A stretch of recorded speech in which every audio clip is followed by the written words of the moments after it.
A'udzu billahi minasyaitonir rajim. Bismillahirrahmanirrahim. Allahumma shalli ala Muhammad wa ali Muhammad wa ajil farajahum. Aqaidul Imamiyah.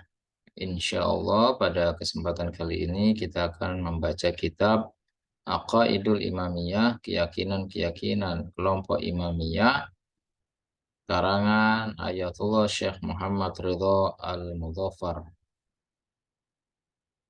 Pada pembahasan yang pertama, kita akan baca bersama-sama. Beliau membahas tentang aqidatuna fin nadhari wal ma'rifah. Keyakinan kita terhadap bagaimana kita memandang dan ma'rifat kepada Allah Subhanahu wa taala. Beliau akan menjelaskan bagaimana kelompok Imamiyah berkeyakinan tentang atau bagaimana memandang bermakrifat kepada Allah Subhanahu wa taala. Beliau mengatakan na'taqidu annallaha ta'ala lamma manahana quwwata tafkir. Kita meyakini bahwasanya Allah Subhanahu wa taala ketika telah memberikan kepada kita kekuatan untuk berpikir, wa wahaba lanal aqla, dan juga telah memberikan kepada kita akal, amarona an natafakkara fi khalqihi. Allah Subhanahu wa taala memerintahkan kepada kita untuk berpikir terhadap ciptaan-ciptaan Allah Subhanahu wa taala. Wa nandura bi ta'ammuli fi athari sun'ihi, dan juga memerintahkan kepada kita untuk meneliti dengan saksama terhadap jejak-jejak ciptaan Allah Subhanahu wa taala.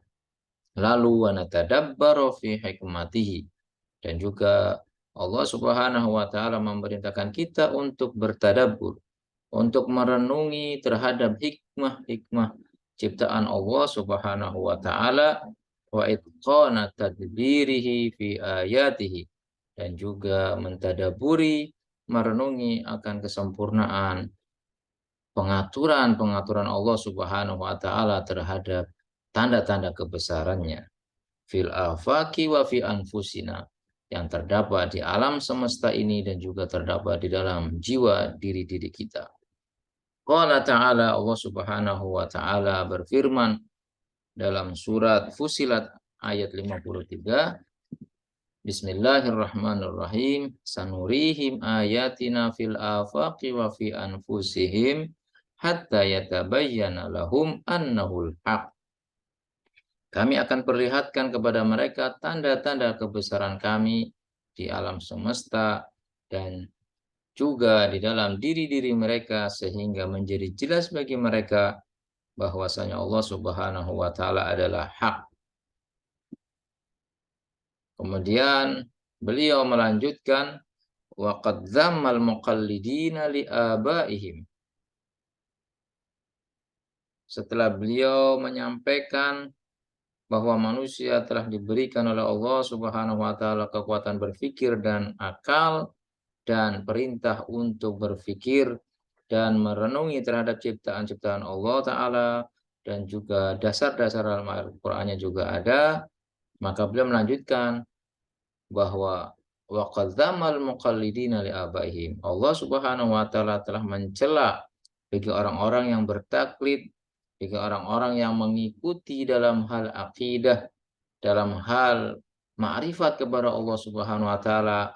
Mereka mengikuti nenek moyang mereka, mereka mengikuti ayah-ayah mereka dalam akidah, maka hal itu dicela oleh Allah Subhanahu wa taala biqaulihi ta'ala, sebagaimana firman Allah Subhanahu wa taala yang menceritakan qalu bal nattabi'u ma alfaina alaihi aba'ana. Mereka menjawab ketika mereka ditanya, ikutilah apa yang telah diturunkan oleh Allah Subhanahu wa taala. Mereka menjawab, tetapi kami tetap akan mengikuti atas apa yang telah kami dapati di dalam oleh nenek moyang kami. Awalau kana abuhum la ya'lamuna syai'a, padahal ayah-ayah mereka, nenek moyang mereka tidaklah mengetahui sesuatu apapun, tidak mengetahui apapun. Di ayat ini adalah celaan bagi orang-orang yang bertaklid dalam hal akidah kepada nenek moyang mereka. Waqad kama zamma man yattabi'u dhununahu, dan juga sebagaimana Allah Ta'ala juga mencela bagi orang yang mengikuti prasangkanya saja, wa rajmahu bil ghaib, dan meramal kegaiban, sebagaimana firman Allah Ta'ala, faqala in yattabi'una illa dhon, mereka hanya mengikuti prasangka saja. Itulah celaan dalil bagi orang-orang yang bertaklid dalam hal akidah kepada nenek moyang mereka. Celaan dari Allah Subhanahu wa taala. Lalu beliau Syekh Muhammad Ridha Mudzaffar melanjutkan wafil haqiqah, pada hakikatnya innalladzina taqiduhu, sesungguhnya apa yang kita yakini berkaitan dengan makrifat kepada Allah Subhanahu wa taala, bahwa kita harus meneliti, merenungi ciptaan-ciptaan Allah Subhanahu wa taala atas dasar diri kita sendiri dan tidak mengikuti nenek moyang kita. Anna uqulana hiyallati faradat alaina an-nazar fil khalqi. Kata beliau, sesungguhnya akal kita lah yang telah mewajibkan bagi kita untuk meneliti, untuk merenungi, mempelajari terhadap ciptaan-ciptaan Allah Subhanahu wa taala, wa ma'rifati khaliqil kaun, dan juga yang mewajibkan, jadi akal kita lah yang mewajibkan kita untuk mengetahui, mencari siapa pencipta alam semesta ini. Belum lagi nanti ditambah dengan nas-nas Al-Qur'anul Karim atau nas-nas agama. Kama faradat alana nadhara fi da'wa man yadda'i nubuwata wa fi mu'jizatihi.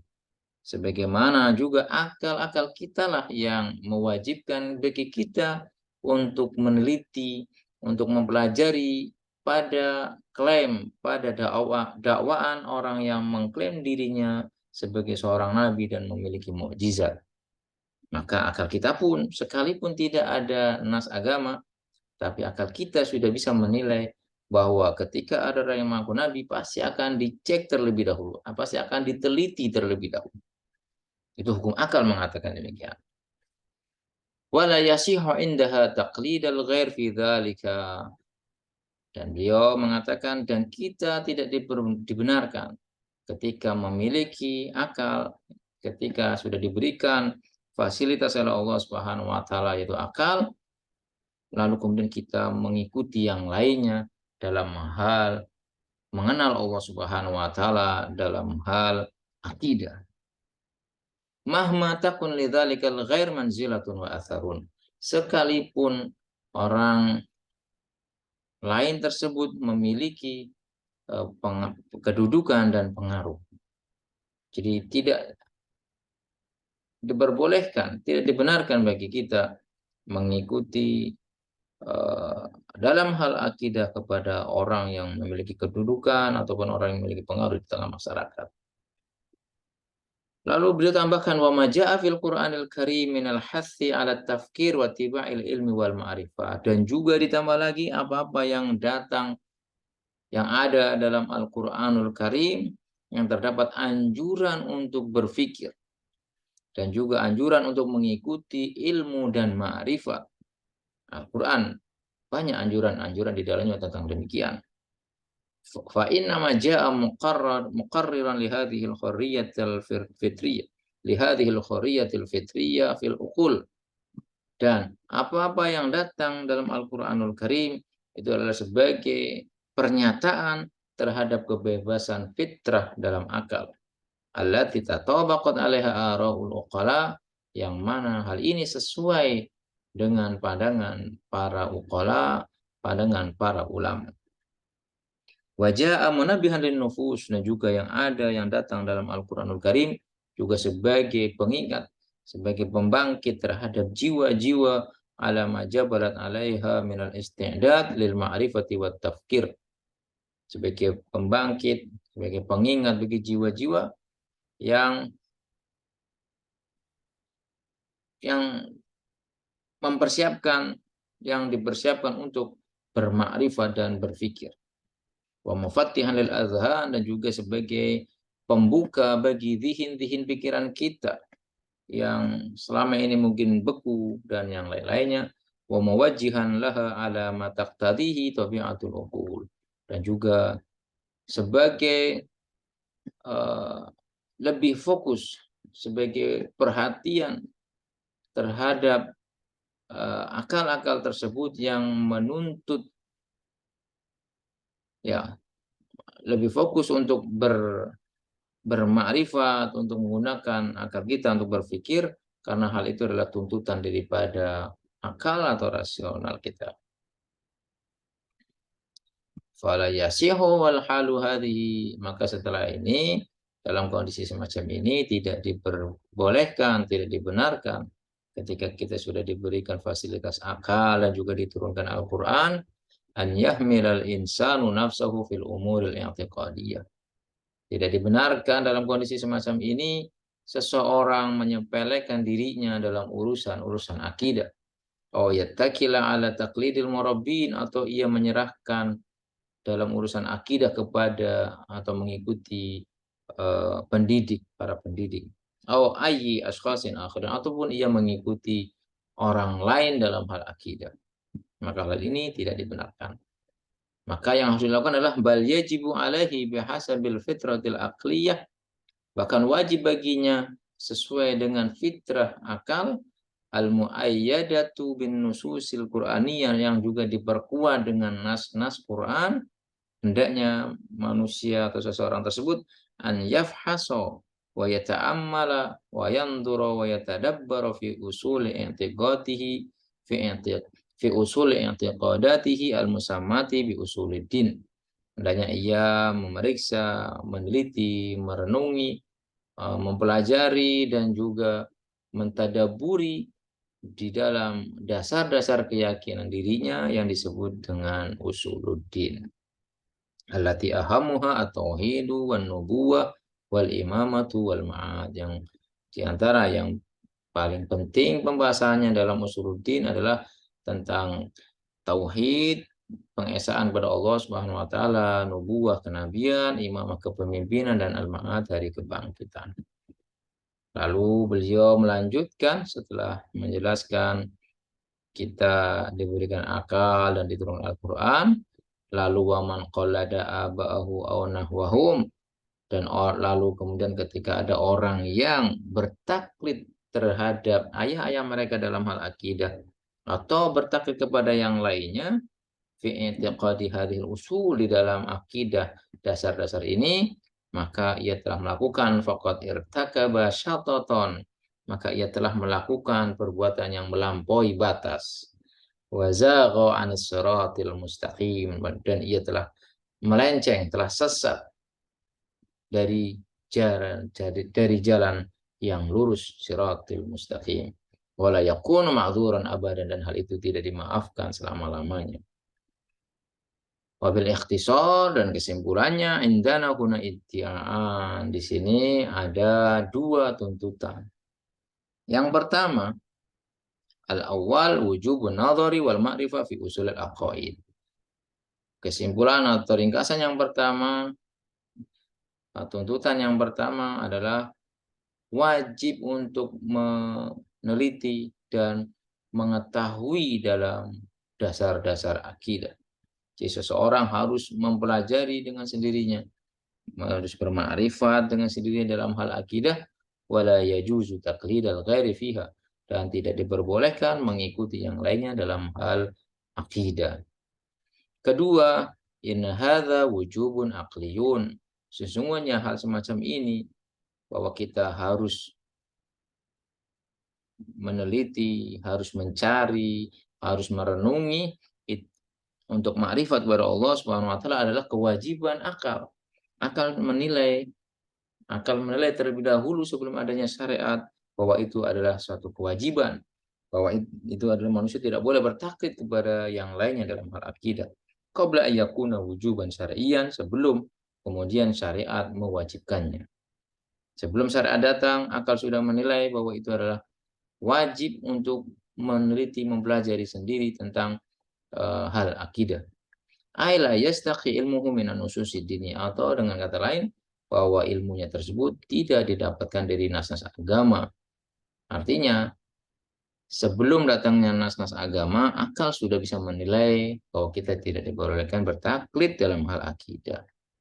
Wa in kana yasihu ayyakuna muayyadan biha ba'da dilalatil aqli sekali. Dan sekalipun itu benar, artinya dengan adanya nas-nas agama tersebut, maka nas-nas agama itu menjadi muayyadan atau muayyidan sebagai yang dipersiapkan untuk atau menguatkan sebagai penguat terhadap keyakinan bahwa kita tidak boleh bertaklid dalam hal akidah setelah sudah atau setelah datangnya dilalah bahwa akal menilai terlebih dahulu bahwa itu adalah menjadi wajib orang meneliti dengan sendirinya atau tidak boleh bertaklid kepada nenek moyang mereka. Lalu kemudian syariat datang menguatkan, memperkuat tentang kewajiban tersebut. Terakhir, walaysa ma'nal wujubil akli illa idrakul akli. Tidaklah memiliki makna dalam hal wujubil akli ini, melainkan maknanya, pengertiannya adalah idrakul akli, yaitu pengetahuan akal terhadap lidharuratil ma'rifat, terhadap hal-hal yang pasti dalam ma'rifat dan kepastian untuk berpikir, wal ijtihad, dan juga bersungguh-sungguh fi usulil i'tiqadat, di dalam dasar-dasar keyakinan. Jadi kesimpulannya adalah kita meyakini bahwa ma'rifat kepada Allah Subhanahu wa taala, meyakini terhadap usulul aqaid, dasar-dasar akidah atau usuluddin, tidak diperbolehkan untuk bertaklid kepada yang lain. Kita sendiri yang harus mencari makrifat kepada Allah Subhanahu wa taala. Dan yang kedua, bahwa kewajiban ini adalah kewajiban akli, rasional, sebelum kewajiban syariat itu datang. Kurang lebihnya, walakum minkum. Wassalamualaikum warahmatullahi wabarakatuh.